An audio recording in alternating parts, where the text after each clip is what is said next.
Buenos días, Dios. Reflexión del Evangelio del día por el Cardenal Luis José Rueda Aparicio. Abre tu corazón a la palabra de Dios.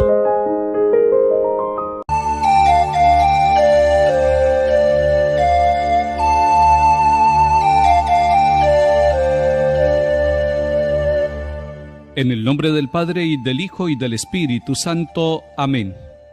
Con entrega, Señor, a ti venimos, escuchar tu palabra deseamos, que el Espíritu ponga en nuestros labios la alabanza al Padre de los cielos. Se convierte en nosotros la palabra en la luz que a los hombres ilumina, en la fuente que salta hasta la vida, en el pan que repara nuestras fuerzas, en el himno de amor y de alabanza que se canta en el cielo eternamente, y en la carne de Cristo se hizo canto de la tierra y del cielo juntamente.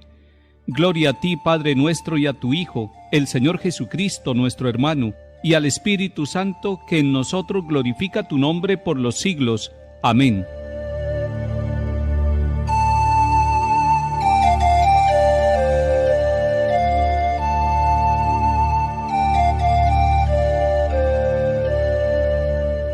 Lectura del segundo libro de Samuel, capítulo 5.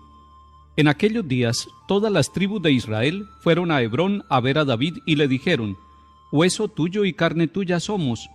Ya hace tiempo, cuando todavía Saúl era nuestro rey, eras tú quien dirigía las entradas y salidas de Israel. Además, el Señor te ha prometido, tú serás el jefe de Israel». Todos los ancianos de Israel fueron a Hebrón a ver al rey, y el rey David hizo con ellos un pacto en Hebrón, en presencia del Señor. Y ellos ungieron a David como rey de Israel. Tenía 30 años cuando empezó a reinar y reinó 40 años. En Hebrón reinó sobre Judá 7 años y medio, y en Jerusalén reinó 33 años sobre Israel y Judá.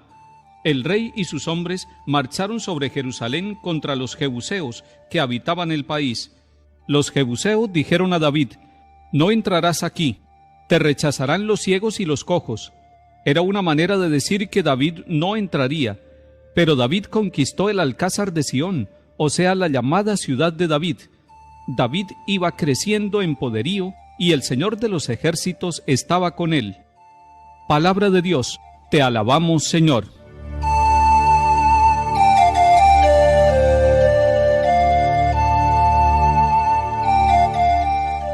El segundo libro de Samuel nos está contando una parte de la historia de Israel, y la está contando de una manera interpretada. Nos está mostrando cómo después de la muerte del rey Saúl, y recordemos que Saúl es el primer rey que tiene Israel, el país queda dividido, porque las enemistades entre Saúl y David que fueron creciendo y que llevaron a enfrentamientos entre ellos, llevó también a la división de la comunidad de los israelitas. Unos estaban con Saúl y otros estaban con David. Los celos políticos y el interés de Saúl de reinar sin que nadie le hiciera oposición llevaron a que él quisiera eliminar a todos los simpatizantes de David. Se convirtió en enemigo de David. Toda la narración nos va mostrando que el rey David no tuvo nunca rencor contra Saúl. Al contrario, al enterarse de la muerte de Saúl, él llora la muerte del rey y agradece a quienes hicieron la obra de misericordia de sepultar el cuerpo del rey Saúl. Después los descendientes de Saúl siguen persiguiendo al rey David, pero se va presentando una situación política y social. Mientras David va creciendo en fama y en poder, los descendientes de Saúl van decayendo, van perdiendo fuerza, van perdiendo el poder. Y es muy interesante ver cómo en el corazón del rey David no se alberga ni el odio ni el rencor contra aquellos descendientes del rey Saúl que eran sus perseguidores y sus enemigos gratuitos. David se ha ubicado en una ciudad llamada Hebrón, al sur de Jerusalén, y los habitantes de esta región de Judea lo han nombrado rey, lo han ungido, son ellos los que lo han ungido. Y después, a la muerte de los descendientes de Saúl, vienen también los habitantes de las tribus de Israel, y es lo que escuchamos hoy en el capítulo 5 del segundo libro de Samuel. Vienen a Hebrón porque están reconociendo el gran liderazgo que tiene David. Además, los israelitas se reconocen con una vinculación de sangre con el rey David, y por eso le dicen: «Hueso tuyo y carne tuya somos». Esto dicho a una persona es como un elogio, pero cuando estamos viendo que David anticipa la figura de Jesucristo, podemos decir entonces que Él tomó nuestra carne. Aquí los israelitas quieren ascender y ser parte, hueso y carne del rey David. En cambio, en el Hijo de Dios sucede todo lo contrario. Es Él el que toma la carne nuestra, es Él el que toma el rostro nuestro, es Él el que se hace el Emmanuel, el Dios con nosotros. Aquí los israelitas sentían orgullo de ser de la misma carne y de la misma raza del rey David. Pero mayor orgullo tendríamos que sentir nosotros, porque el Hijo de Dios tomó nuestra condición a pesar de nuestros pecados, tomó nuestra carne en el seno de la Virgen María, y entonces nosotros somos elevados a la condición de hijos de Dios, hermanos de Cristo Jesús el Señor. Los ancianos de Israel, es decir, los dirigentes de las tribus de Israel, fueron hasta Hebrón a visitar al rey. Hicieron un pacto con él, y ellos ungieron a David como rey de Israel. En ese momento empieza el rey David a unificar al pueblo de Israel. Ya no habrá un rey en Hebrón y otro en Jerusalén. Tendrá que haber un solo rey, un único rey. La narración nos va contando que todo esto fue hecho en presencia del Señor, y que además el Señor de los ejércitos estaba con el rey David. La lectura que está haciendo Israel de su propia historia y de la manera como fue elegido David, y de esa primera batalla donde él, después de ser menospreciado, conquistó Jerusalén, es un signo de que ellos ven en el actuar del pueblo, en la manera como ellos toman las decisiones, en las batallas y en las luchas de cada día, la presencia de Dios. Se sienten acompañados por Dios. Es más, el que dirige al pueblo no es David. David es instrumento de quien dirige verdaderamente al pueblo de Israel y su historia, que es el mismo Dios.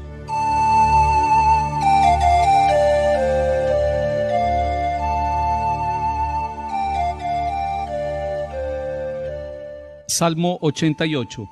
Un día hablaste en visión a tus amigos, he ceñido la corona a un héroe, he levantado a un soldado sobre el pueblo.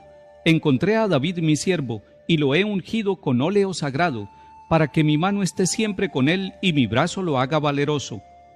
Mi fidelidad y misericordia lo acompañarán, por mi nombre crecerá su poder, extenderé su izquierda hasta el mar y su derecha hasta el gran río.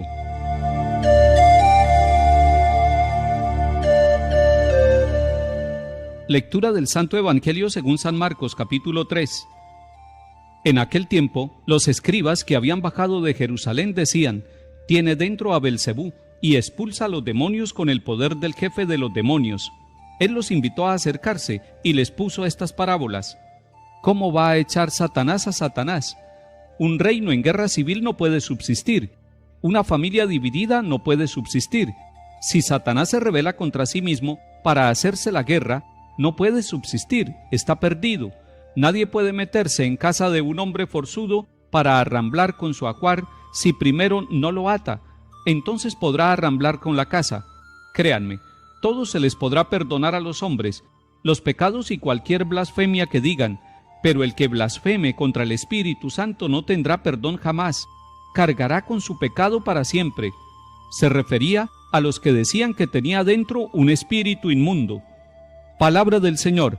Gloria a ti, Señor Jesús.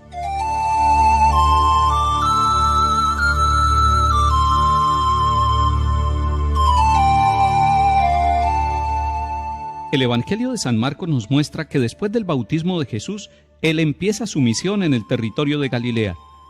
Galilea es la tierra de los gentiles, la tierra de los pecadores.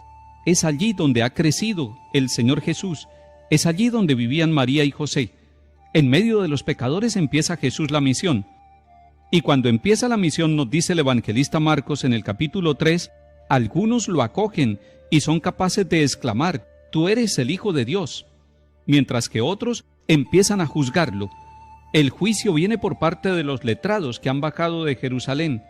Dicen que Jesús lleva dentro a Belcebú. Ese juicio que hacen los letrados está manifestando en el fondo que ellos están reconociendo un gran poder en la vida y en la misión de Jesús. Un poder que no saben ellos explicar de dónde viene.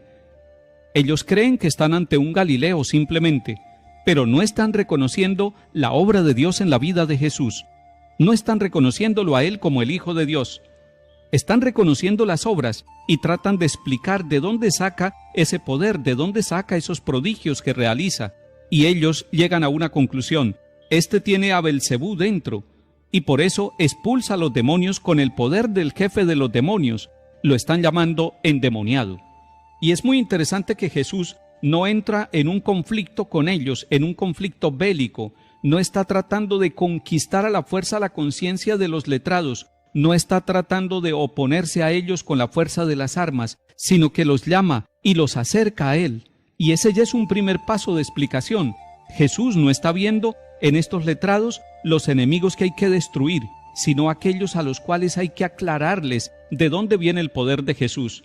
Y comienza haciéndoles una pregunta: ¿cómo puede Satanás expulsar a Satanás? En otras palabras, está diciendo cómo puede el mal expulsar al mal. Esto tiene una gran aplicación en nuestra vida, porque a veces en la historia de nuestros pueblos se ha tratado de destruir a los enemigos con la misma forma como los enemigos atacan, es decir, a través de la guerra, a través de la violencia. Y la violencia no puede acabar con la violencia, la corrupción no puede acabar con la corrupción, la indiferencia no puede acabar con la indiferencia. Es necesario que haya una persona distinta, una misión distinta, y la misión distinta es la misión del bien, es la misión de la luz, es la misión de la verdad, es la misión de la no violencia, y todo esto lo encarna Jesús con su amor. El gran poder de Jesús es el amor que Él tiene para la humanidad. Esa es la misión que el Padre Dios le ha encomendado: vencer la fuerza del mal con la fuerza del amor y dar una vida nueva a todos aquellos que lo buscan y que lo siguen. Por eso Jesús explica que aquel que se cierra a la obra del Espíritu Santo, que quiere renovarlo todo, es el que tiene que llevar con su pecado toda la vida. El que blasfema de manera no solamente verbal, sino práctica contra el Espíritu, está negando la obra de Dios, está diciendo que Dios no puede triunfar sobre las situaciones del mundo, sobre las situaciones de la historia. Nosotros hoy estamos convencidos que el Espíritu Santo puede renovarlo todo, la historia de los pueblos y la historia de cada uno de nosotros, a pesar de los embates del mal. El Espíritu Santo lo hace nuevo todo.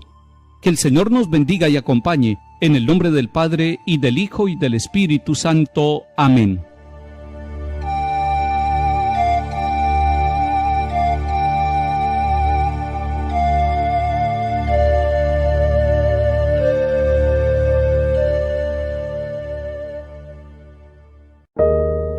Buenos días, Dios. Reflexión del Evangelio del día por el Cardenal Luis José Rueda Aparicio. Abre tu corazón a la palabra de Dios.